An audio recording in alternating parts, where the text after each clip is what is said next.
Hello students, welcome to the e-learning class. Today I am going to discuss the fifth part of the private sector enterprises, that is the company. That is the second chapter का ये last topic है, that is about the company. अब in the previous I will discuss about the sole proprietorship, partnership, cooperative society and the joint Hindu family business. तो इसके बारे में हमने पूरा डिस्कस किया था कि ये प्राइवेट सेक्टर के ये पार्ट थे और the last part of the private sector enterprise is the company. ये कंपनी क्यों फॉर्म हुआ? तो as we know, to overcome the drawbacks of the sole proprietorship, partnership is come. ठीक है, सोल प्रोप्राइटर्स के जो लिमिटेशंस थे उसको हटाने के लिए पार्टनरशिप कम आया था, बिजनेस फॉर्म हुआ था. तो एज द कंपनी क्यों फॉर्म हो रहा है, कंपनी की क्यों जरूरत हो गया था? कंपनी के as there some limitations found in the partnership forms also. सब पार्टनरशिप में भी सब लिमिटेशंस पाया गया था. क्या लिमिटेशन था कि हम लोग पास अनलिमिटेड कैपिटल्स नहीं हो सकते थे, लार्ज मैनेजर स्किल्स नहीं मिल रहा. तो वो सब लिमिटेशंस से ओवरकम होने के लिए हम लोग ने आज न्यू चेंजेस लाया, एक कंपनी फॉर्म किया है जिससे हमको ये जो ड्रॉबैक्स है हमारे पार्टनरशिप पे उसको हटाया जा सके. उसके लिए हम लोग ने क्या किया, एज अ कंपनी को फॉर्म किया जिसमें अनलिमिटेड कैपिटल हम लोग इन्वेस्ट कर सकते हैं, अनलिमिटेड पर्सन इन्वॉल्व हो सकते हैं और उसके द्वारा हम लोग एक लार्ज ऑर्गेनाइजेशन का स्टैब्लिश कर सकते हैं. इसलिए हम लोग ने एज अ कंपनी को फॉर्म किया था. ठीक है, तो in this topic, in this lecture I will cover the topic about the meaning of company, features of company and the types of company. तो हम लोग पहले before we going to discuss, this is the most important topic of this chapter और इसको बहुत अच्छे से बहुत से क्वेश्चन आंसर्स आते हैं. तो ये चैप्टर आपको समझना बहुत है कि ये आगे भी आपको हेल्पफुल करेगा. क्लियर? तो before we going to know all this तीन topic, we first know what is the meaning of the company. Company क्या है? तो company means a company is a artificial person created by the law having a separate entity with a perpetual succession and a common seal. Means a company is an artificial person. Artificial person मतलब a person does not have a soul or a body, but he has to maintain the law. मतलब हर laws को follow करना है. That is means the artificial person created by law. मतलब एक law द्वारा ये company created है. मतलब company must be registered under the law. Having the separate entity मतलब ये अपना एक अलग ही entity मतलब एक अलग सब उनका है. He can purchase any assets and of the for the company मतलब कुछ अपने entity मतलब एक अपना पहचान इनका है. With a perpetual successor. Perpetual successor means मतलब जैसे पार्टनरशिप में क्या होता था, हम लोग का पार्टनरशिप फॉर्म डिसॉल्व हो जाता, बंद हो जाता, लेकिन ये कंपनी ये लॉन्ग टर्म के लिए जल्दी बंद नहीं हो सकता. मतलब ये पर्पस मतलब पीढ़ी दर पीढ़ी ये चलते चला जाए. मतलब सक्सेसर मतलब प्रॉफिट मतलब एज अ पीढ़ी द्वारा ये कंपनी चले, बंद नहीं होता है. तो मतलब एक आया, कोई भी आया फिर गया, से कोई मतलब नहीं. Company is going for ever मतलब एक हमेशा के लिए चलते रहेगा. That's mean the perpetual successor and the common seal मतलब हर बिजनेस ऑर्गेनाइजेशन के लिए एक सिग्नेचर चाहिए ओनर्स का. But in the company they have a common seal मतलब एक स्टाम्प होता है जिसमें कोई भी डॉक्यूमेंट्स में कंपनी का सील होना बहुत जरूरी है. कोई भी अगर डॉक्यूमेंट्स अगर पास करना है तो the company seals along with the two directors member must sign in the common seal, then that will be agreement will be pass. अगर कोई भी एग्रीमेंट है तो कंपनी के बिना सील कर दे वो एग्रीमेंट को एज अ लॉफुल नहीं माना जाएगा. Clear? A company is formed under the Company Act of 1950. As previously, company was formed under the Act of 1956, but now it was renewed as of 2013. पहले था Company Act of 1956 हमारा जो भी होता था रजिस्ट्रेशन होता था company under the act of 1956, but now it was renewed as of 2013. पहले हम लोग बोलते कंपनी एक्ट ऑफ 1956 नहीं, अब बोला जा रहा है कंपनी एक्ट ऑफ 2013 मतलब रिन्यू मतलब चेंज करके आज फिर से नया एक्ट नया लॉ बनाएगा जो कंपनीज में फॉर्म होता है. तो कंपनी क्या है? Company is a group of person willingly to form invest the capital in a view to earn a profit मतलब अपनी इच्छा से कंपनी में इन्वॉल्व होते हैं टू अर्न अ प्रॉफिट. तो ये ऐसा नहीं इसमें हर मेंबर्स ओनर नहीं हो सकता, इसमें हर मेंबर्स ओनर्स हो सकते हैं, लेकिन the form they purchase the shares and debentures, मतलब कंपनी से हम लोग शेयर्स खरीद भी सकते हैं, कहीं बेच सकते हैं, मतलब कभी भी तुम चाहो उसमें कंपनी में आज ज्वाइन कर सकते हो, कभी चाहे निकल सकते हो। तो किस प्रोसेस में होता है कंपनी में, हम लोग शेयर्स परचेज और शेयर करते हैं, जो शेयर्स परचेज करते हैं, तो अगर हम उस पर्टिकुलर कंपनी से शेयर्स परचेज कर then you will become the owner of that particular company। वो शेयर्स के हिसाब से आपको जितना कंपनी का प्रॉफिट है वो यू विल गेट, जितना अमाउंट ऑफ कैपिटल आप इन्वेस्ट कर रहे हैं और जितने अमाउंट ऑफ शेयर्स परचेज कर रहे हैं आप, उसी हिसाब से आपको कंपनी से प्रॉफिट मिलेगा। If the company earns profit you will get a profit, if the company earn loss then you have to earn losses also. But here the each owner have a limited liability, मतलब partnership में क्या था, हर partners का unlimited liability था, लेकिन companies में you have a limited liability, मतलब each share holder get a limited liability according to their capital investment, मतलब जितने अमाउंट ऑफ कैपिटल इन्वेस्टमेंट करे उतने अमाउंट ऑफ लॉस भी उसे मिलेगा। क्लियर? तो कंपनीज में क्या होता है, it will hear in the company the registration is compulsory. Partnership में आपका रजिस्ट्रेशन कंपल्सरी नहीं था, लेकिन कंपनी में it must be registration under the act of 2013 and it must be a legal law, legally मतलब आपको लीगल है, without law it has to follow certain rules and regulation. आपका भले वो पर्टिकुलर पर्सन एज ओनर्स नहीं दिखाया जा रहा, लेकिन सर्टेन रूल्स और रेगुलेशन जो बाउंडेशन हमारे ऑलरेडी एक्ट में क्लेरिफाई कर दिया जाए, वो रूल्स आपको फॉलो करना पड़ा है। According to that rules you have to run the company, मतलब जो लॉ ऑलरेडी कंपनी एक्ट द्वारा रूल्स बना दिया गया वही कंपनी में आप उसी रूल्स के द्वारा आपको कंपनी को रन करना है। कितने अमाउंट ऑफ शेयर्स को बेचना है, कितना नहीं बेचना है, वो ऑलरेडी मेंशन कर दिया था। क्लियर? तो this is know the meaning of company. Company का मतलब समझ में आया? इसमें मिनिमम मेंबर्स कितने इंक्लूड होते हैं कंपनी में? For forming a company, for a private company minimum numbers required to become members required to make a formation of private company is 7 and for the public company minimum required 2। ठीक है? Maximum का unlimited है, लेकिन private में maximum में 200 members can become the members of the company, minimum 7 and maximum 200, but in a public minimum 2 and unlimited members। कोई भी आके पब्लिक कंपनीज में आज ओनर्स बन सकते हैं एज ए कंपनीज का। क्लियर? तो दीज आर द मीनिंग से आपका फीचर्स भी मिल जाएगा और उसी से आपको पूरा पता चल जाएगा।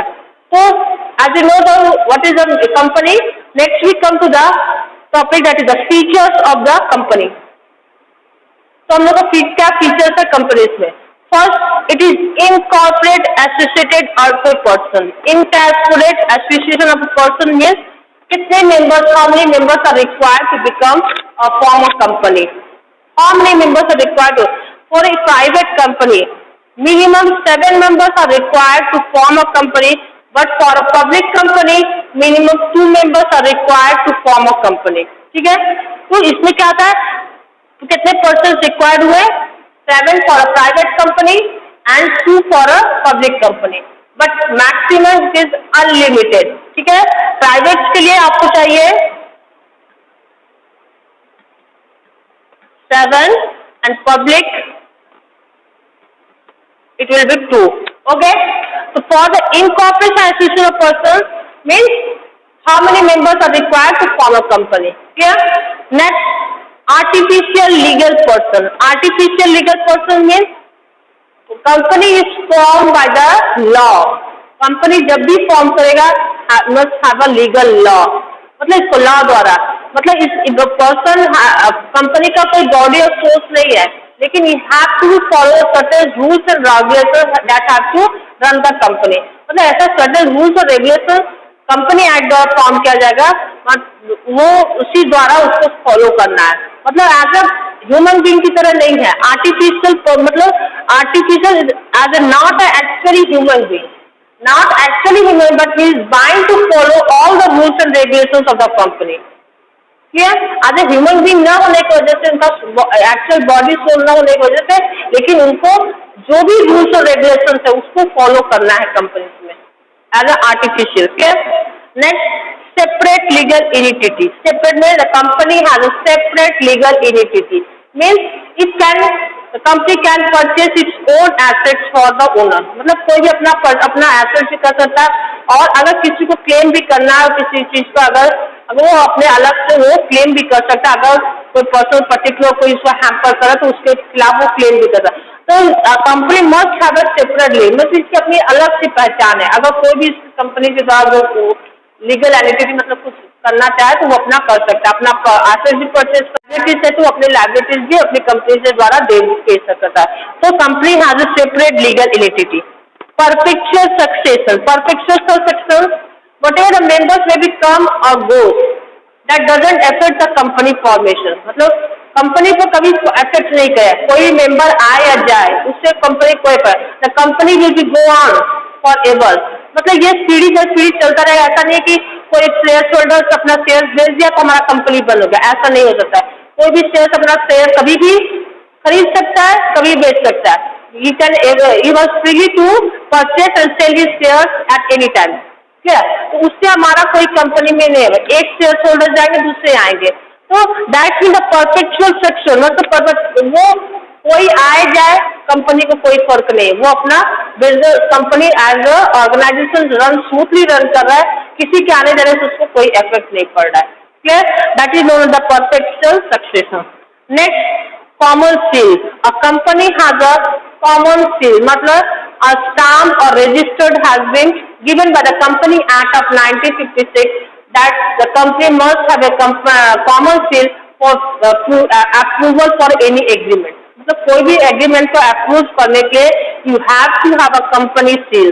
मतलब जब तक आपका कोई भी एग्रीमेंट अप्रूवल नहीं माना जाए जब तक उसमें कंपनी का सील्स नहीं ले। अगर आपका कोई भी एग्रीमेंट कोई डायरेक्टर साइन कर जाए, इफ द कंपनी सील्स नहीं दिया गया, then that agreement will be not void, मतलब वैलिड नहीं रहेगा, वो अनलॉफुल हो जाएगा। तो इसलिए कंपनी में कोई भी एग्रीमेंट करने से पहले you have to know what is common seals for that. और उस कॉमन सील के अंदर at least 2 board of directors members must sign that agreement. ठीक है, कॉमन सील होने के बाद, सील मतलब कंपनी के सील लगने के बाद उसे 2 डायरेक्टर मेंबर्स की साइन भी बहुत जरूरी है।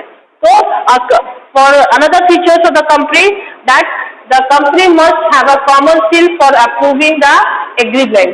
ठीक है, अब एग्रीमेंट का अप्रूवल मतलब वैलिड करने के लिए they must have a common seal. Clear? So these are the features of the company.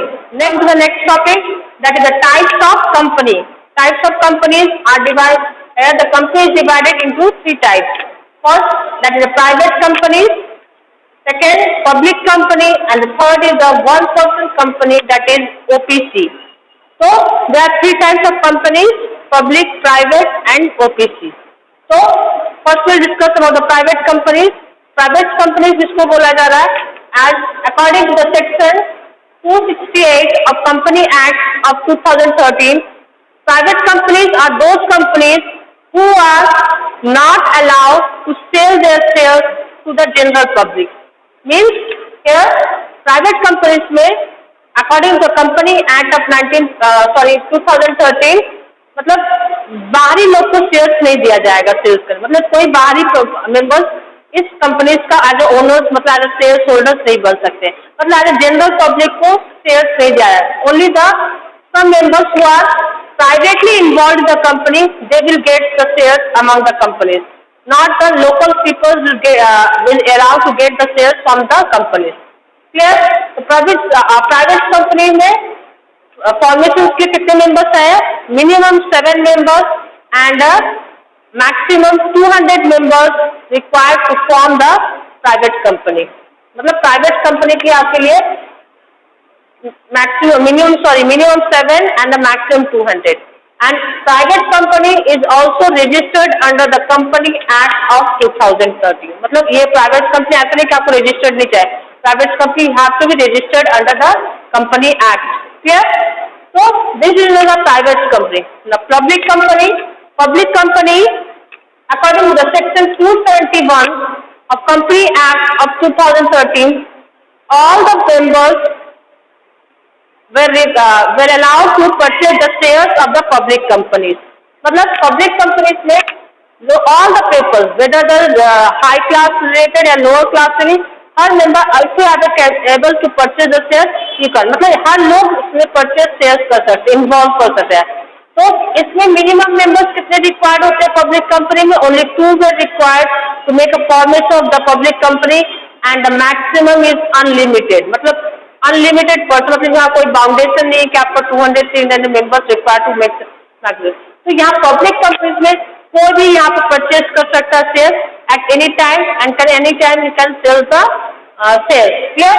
और इसमें पब्लिक कंपनीज में इसमें भी हमारा रजिस्ट्रेशन जरूरी है under the company act of 2013, clear. Next, 1 person company, that is OPC.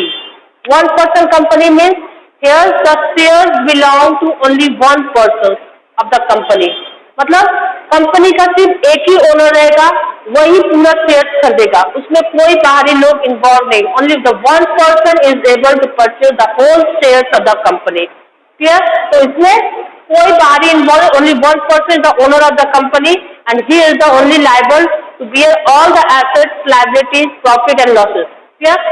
और इसमें क्या था, पब्लिक कंपनीज में all the shareholders have a limited liabilities, private में भी all the shareholders have a limited liabilities, clear. तो ये हमारा टाइप्स ऑफ कंपनीज, जो हम लोग कंपनीज के डिफरेंट टाइप्स ऑफ कंपनीज के बारे में बताया। Next we will discuss about the how the company to form, formation of, come to the next topic that is the various stage for the formation of company, मतलब हम लोग company form करने के लिए हम लोग को क्या क्या कौन कौन सा स्टेज की जरूरत है, we will discuss in this topic, clear.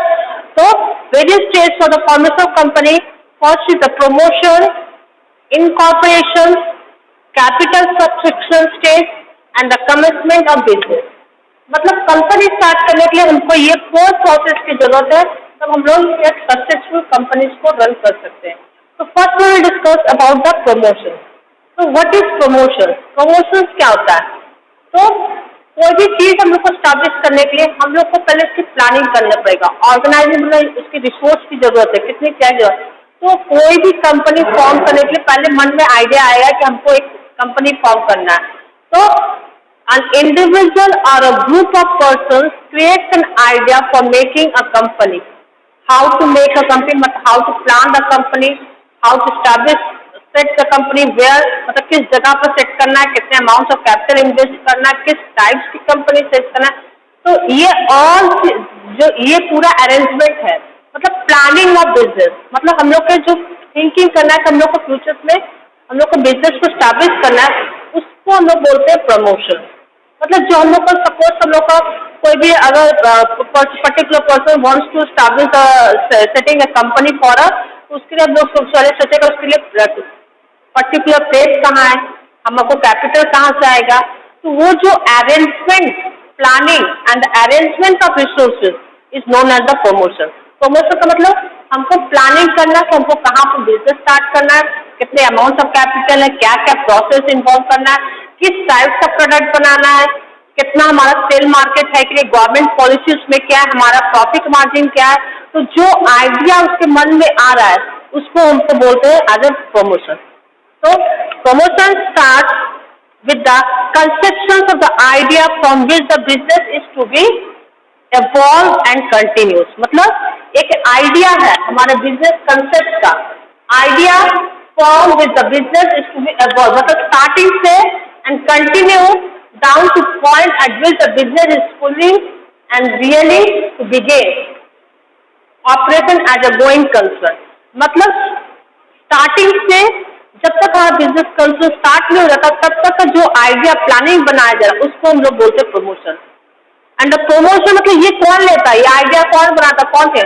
The person who is involving in thinking the idea about the formation of the company is known as the promoter. उसको क्या बोलते हैं? प्रोमोटर्स। मतलब जो पर्टिकुलर पर्सन जो ये आइडिया बना रहा है कि हमको इस पर्टिकुलर प्लेस में हमको कंपनी स्टार्ट करना है, इतना कैपिटल इन्वेस्ट करना है, उसको हम लोग क्या बोलते हैं? Promoters. The person who physically involved in making the arrangement of the resources, capitals, planning is known as the promoters. मतलब जो आइडिया क्रिएट कर रहा है कि हमको एज अ बिजनेस स्टैब्लिश करना है, उसमें क्या क्या पॉलिसी इन्वॉल्व है, उसको हम लोग प्रोमोटर्स बोलते हैं। ठीक है, तो promoter start with the conception of the ideas from the whole which the business is to evolve and continue. मतलब जो स्टार्ट से और कंटिन्यू होने तक जो आइडियाज क्रिएट हो रहा है उसको हम लोग प्रोमोशंस बोलते हैं। Clear? So, as a going concern. Now, next will come the stage of promotion and the function of promoters. Stage of promotion and the function of promoters मतलब सेम होता है। Stage of promotion मतलब क्या क्या हमको idea मतलब क्या क्या प्लानिंग बनाना है कि हमको एक कंपनी को स्टैब्लिश करना, सक्सेस करना है। और फंक्शन ऑफ प्रोमोटर्स मीन्स मतलब ये जो प्रमोशन क्या है, एक कोई आदमी ही आइडिया बना रहा है, क्रिएट कर रहा है, तो उसको फंक्शन मतलब if you can say stage of promotions and the function of promotion is the same answer. Yeah? The first is the discovery of new idea. The first stage of promotion to discover the new idea. तो ऐसा नहीं कि आदमी पहले think करता है, कोई business start करने के लिए पहले उसको सोचना पड़ता है कि कौन सा बिजनेस स्टैब्लिश करे ताकि हमको प्रॉफिट मार्जिन मिले, और किस जगह पर करें ताकि हमको इजीली रॉ मटेरियल्स अवेलेबल हो जाए, किस लेबर्स मिल जाए, मशीनरी हमारा रॉ मटेरियल ट्रांसपोर्टिंग सिस्टम हो सके, तो पहले उस जगह को खोजेगा। फिर उसके बाद कैपिटल कितना इन्वेस्ट करना है वो सब सोचेगा। तो first stage of promotion to discovery of new, पहले न्यू न्यू आइडियाज लाएंगे, कितने लोगों के पास जाएंगे, या तो इंडिविजुअल और ग्रुप ऑफ पीपल्स के साथ मिलकर मीटिंग साथ ये बिजनेस करें कि हमको सक्सेस होंगे कि नहीं होंगे। तो वो चीज आइडिया को क्रिएट करता है कि हमको आइडिया पहले क्रिएट करें कि पर्टिकुलर बिजनेस में हम इन्वॉल्व हो या ना हो, उसमें कैपिटल इन्वेस्ट करें या ना करें। फिर गवर्नमेंट की पॉलिसी भी देखना पड़ेगा कि गवर्नमेंट उसके लिए हमको रजामंदी देगा कि नहीं देगा। तो that is the first stage of promotion, discovery of new India. First stage हमारा कि हमको न्यू आइडिया क्रिएट करना, किसके कौन सा हमको बिजनेस स्टार्ट करना, कौन सा कंपनी स्टार्ट करना। Clear? Next the detail investigation. Detail investigation means मतलब जो कंपनी हम फॉर्म कर रहे हैं उसके बारे में हमको डिटेल्स में पूरी जानना है कि ये कंपनी जो हम स्टार्ट कर रहे हैं तो हमको कहाँ पर हमको इसको फायदा मिलेगा, कहाँ पर इसका एडवांटेज होगा, उसमें हमारी प्रॉफिट मार्जिन कितनी है, हमारी सेल्स मार्जिन कितना है, हमको लेबर कहाँ से मिलेगा, मशीनरी कहाँ से मिलेगा, वो पूरी detail investigation as a report में तैयार। ऐसा नहीं कि तुरंत जाके बस खरीद लिए जमीन, और ऐसा नहीं होता, ये एज अ रिपोर्ट की तरह तैयार करना पड़ेगा कि पर्टिकुलर प्लेस में जगह खाली है, पहले जगह के बारे में रहेगा, जगह अगर खाली मिला तो उसके लिए डीलर से डील करेंगे कि आप पर्टिकुलर जमीन को बेचना चाहते हो या नहीं चाहते। फिर उसके बाद कैपिटल अरेंजमेंट कहाँ से करेंगे वो चीज का भी देखा जाए। फिर उसके बाद मशीनरीज कहाँ से आएगा, ह्यूमन रिसोर्स कहाँ से आएंगे। तो ये होता है एक रिपोर्ट बनता है जिसको डिटेल इन्वेस्टिगेशन बोलते हैं। आता रिपोर्ट मतलब project report, as a project report बनता है, उसको पूरा रिपोर्ट लिखा रहता है कि एक जगह पर प्लेस है जहाँ पर हमको लैंड अवेलेबल है, उसको हम लोग पहले परचेज करेंगे, उसके बाद उसका हम कंस्ट्रक्शन करेंगे, फिर मशीन अवेलेबल कराएंगे, फिर ह्यूमन रिसोर्स कराएंगे, वो पूरा रिपोर्ट तैयार करेंगे कि हमारा इन्वेस्टमेंट कितना हो रहा है इस कंपनी को सेटअप करने में। तो वो होता है detail. The second stage of the promotion is the detail investigation was given in a project report और अ रिपोर्ट। मतलब रिपोर्ट में पूरा डिटेल ये प्रमोटर देता है as a to form a company. Clear? Next assembling the different factor। assembling the different factor मतलब हर चीज को इकट्ठा, मतलब जो रिपोर्ट तैयार हुआ उसको फिर उसकी जांच करना है। क्या जांच करना है कि जो हमारा अवेलेबल लैंड लीगल है कि नहीं है, हमारा मशीन कितना, हमारा वर्किंग कंडीशन कैसा है उसका। अगर न्यू मशीन ले रहे तो कोई प्रॉब्लम नहीं है, अगर ओल्ड मशीन ले रहे तो उसमें हम लोग को देखना है कि इसमें कितने साल से यूज हुआ है, इसका डिप्रिसिएशन चार्ज कितना है, इनका हमको बेनिफिट मिल रहा है, या ऐसा नहीं कि आप मशीन परचेज कर लिया हमको उससे लॉस हो, तो वो चीज देखना है। सेकेंड, फिर कैपिटल अरेंजमेंट कैसे करना है कि हमको कितने लोगों को इन्वॉल्व करना है, कितने कैपिटल सेल्स करना है, अगर किसी को सेल्स देना है तो उसको फिर कौन सा सेल्स दे, कौन सा डिवेंचर्स दे, कौन सा इशू करे। वो चीज होता है असेंबलिंग द डिफरेंट जो डिफरेंट फैक्टर्स है उसको असेंबल्स करते हैं कि ताकि एक जगह इकट्ठा करके उसको एनालाइज करेंगे कि किस तरह से हमको कंपनीज में कौन सा मशीन यूज करना है, कौन सा प्रोडक्शन यूज करना है जिससे हमको प्रॉफिट मेकिंग हाई हो, तो उसी को बोलते हैं असेंबलिंग फैक्टर। तो third stage of the promotion is to assembling the factors. Now the fourth is the financial proposition. Financial proposition. So you have to, if anyone wants to establish any business or company, you have to need a huge capital. तो हम लोग को कोई business organisation start करने के लिए हमको capital का जरूरत होता है. ये हमको पहले ये प्रोमोटर्स का काम है कि हमको ये फाइनेंशियल हमको कहाँ से हेल्प हो सकता है, कहाँ से हमको हेल्प मिल सकता है.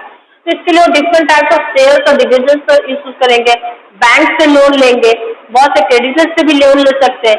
तो वो प्रोमोटर्स का है कि हमको कहाँ कहाँ से कैपिटल अरेंजमेंट हम कर सकते हैं, किस तरह से कर सकते हैं, कितने rate of interest of loan, कितने इंटरेस्ट में हमको लोन मिल सकता है, कम से कम लोन इंटरेस्ट में हमको लोन मिले वहाँ पूछा जाता है.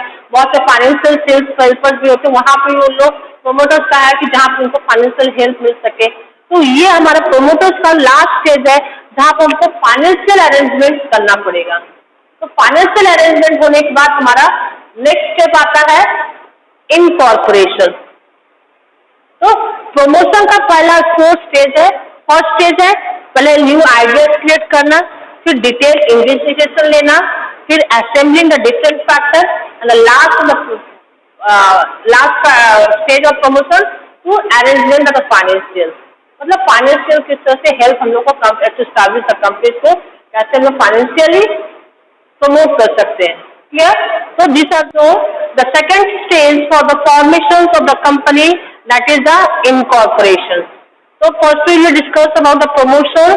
Now we will discuss about the incorporation.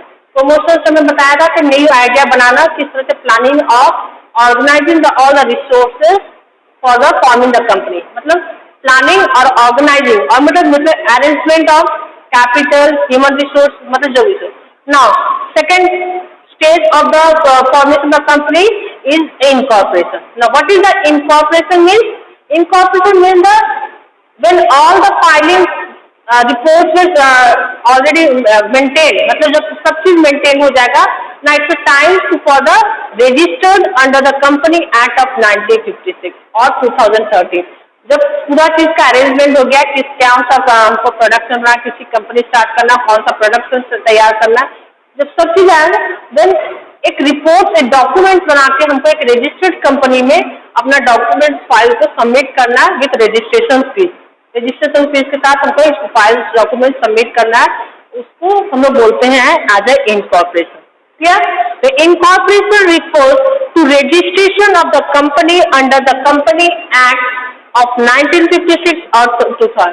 Incorporation means तो भी द कंपनी जो हम लोग बनाना चाहते हैं, जो हम लोग स्टार्ट करना चाहते हैं, उसको पहले हम लोग as a company act of 1956 और 2013 के अंदर हमको रजिस्ट्रेशन कराना. Without registration we cannot form the company. Clear? तो registered under the company act of 2013. You can write now 2013 क्योंकि 1956 पुराना जो ओल्ड कंपनी है वो according to the company act of 1956 के अंदर अपना रजिस्ट्रेशन कराएंगे. लेकिन आज न्यू कंपनी जो फॉर्म कर रहा है तो हमको 2013 लिखना है. Clear? After performing the certain initial activity documents are to be submitted in the office of the registrar. मतलब कुछ सर्टेन एक्टिविटी परफॉर्मेंस और रजिस्ट्रेशन फीस का जो डॉक्यूमेंट्स है, किससे कौन कौन सा डॉक्यूमेंट्स है, मतलब कौन सा कंपनी स्टार्ट करना है, क्या कंपनी का नाम है और कौन सी कंपनी स्टार्ट करना है, किसका प्रोडक्शन बनाना है, कौन सा उस चीज का डॉक्यूमेंट हमको are to be submitted in the office of the registered. Therefore a certificate of incorporation is received. मतलब इनकॉर्पोरेशन भी क्या था, पहले हमको रजिस्टर कराना पड़ता है, रजिस्टर्ड ऑफिस में सब डॉक्यूमेंट्स फाइल्स को सबमिट करना पड़ता है विद रजिस्ट्रेशन फीस. अगर रजिस्टर्ड हमारे पूरे डॉक्यूमेंट से अप्रूव होगा, लीगल पाएगा, then he has to be put approval that the year we can start the. अगर हमको रजिस्ट्रेशन मिल जाएगा, रजिस्ट्रेशन मतलब you have to get a separate entity, मतलब आप एक रजिस्ट्रेशन नंबर मिलता है, then we have to start a company. So that is known as the second stage of the company formation. Now incorporation में ये तो हो गया हमारा डॉक्यूमेंट रजिस्टर्ड फाइल करना हुआ. Now इसका भी हम लोग का डिफरेंट स्टेज है. क्या क्या स्टेज है हमारा इनकॉर्पोरेशन में? First, the steps involved under the incorporation. First, filing of the necessary documents.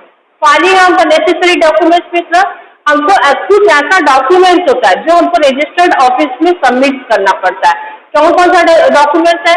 First is the memorandum of association, second is the article of association, list of the directors who are involving in the company, मतलब कौन कौन से director जो हमारे इसमें का, share holder कितने आ रहे हैं, कहाँ पर कौन सी जगह पर हमारा जो लैंड है उसका पूरा लीगल फॉर्मेट इसका, तो और वर्कर्स जो वर्क करे, मशीन्स कहाँ से अवेलेबल, वो सब पूरे मतलब पूरी लीगल एंटिटी, मतलब पूरी legal documents, memorandum association, article association हम लोग बाद में पढ़ाएंगे आपको उसके बारे में। तो ये सब जो हमारे कंपनी में जरूरी होता है वो डॉक्यूमेंट हमको पूरी रजिस्टर्ड ऑफिस में फाइलिंग करके आगे सबमिट करना पड़ता है। क्लियर?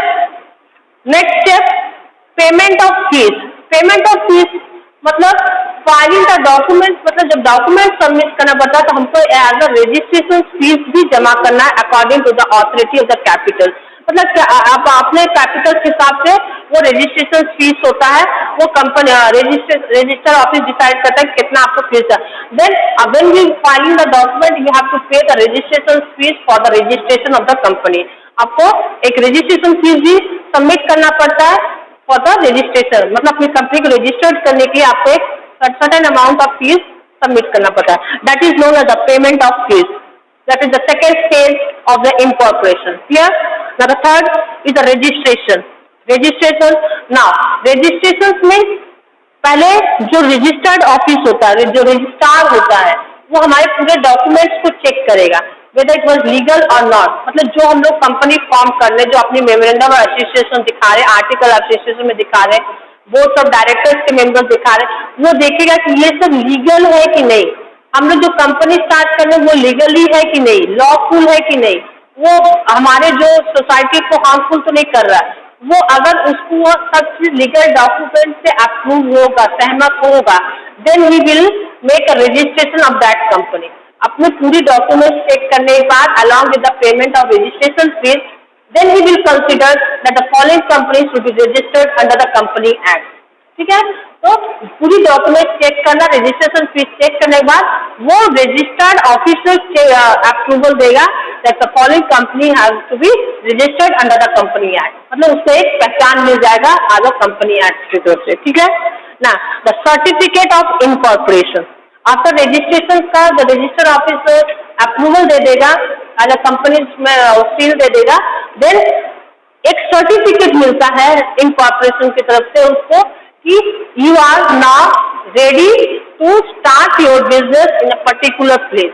मतलब सर्टिफिकेट अप्रूवल मिल जाता है आपके कंपनी एक्ट के तौर पर। Now you are the particular person who are involving in the company must start your business after that. मतलब जब रजिस्ट्रेशन हो जाएगा, जब आपको सर्टिफिकेट मिल जाएगा, then you have to start your business. Clear? ये हमारा 4 stage involve in the corporation. हमारा 4 stage involve in the corporation में first filing the necessary document, payment of fees, registration and the certificate of incorporation. After the certificate you have got, then only you can able to start your business. Clear?